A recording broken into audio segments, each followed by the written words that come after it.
بسم الله الرحمن الرحيم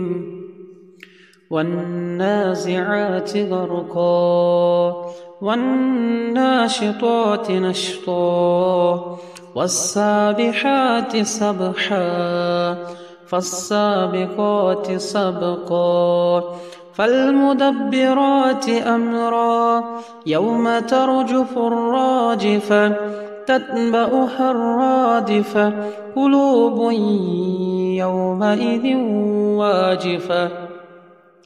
أبصارها خاشعة يقولون أئنا لمردودون في الحافرة أئذا كنا عظاما نخرة قالوا تلك إذا كرة خاسرة فإنما هي زجرة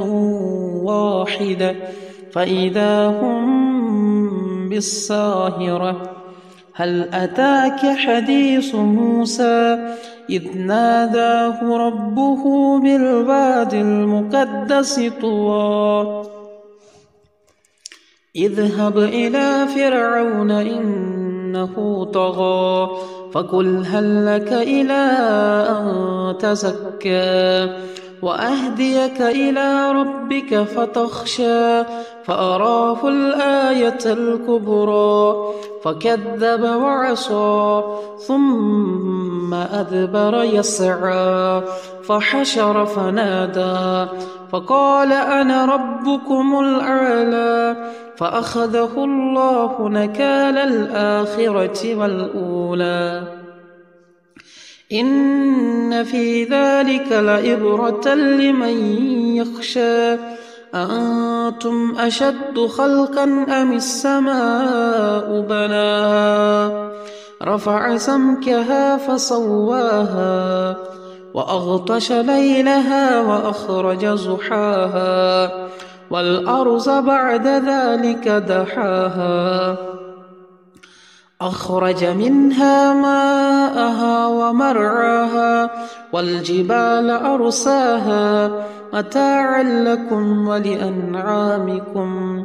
فإذا جاءت الطامة الكبرى يوم يتذكر الإنسان ما سعى وبرزت الجحيم لمن يرى فأما من طغى وآثر الحياة الدنيا فإن الجحيم هي المأوى وأما من خاف مقام ربه ونهى النفس عن الهوى فإن الجنة هي المأوى يسألونك عن الساعة أيان مرساها فيم أنت من ذكراها إلى ربك منتهاها إنما أنت منذر من يخشاها كأنهم يوم يرونها لم يلبثوا إلا عشية أو ضحاها.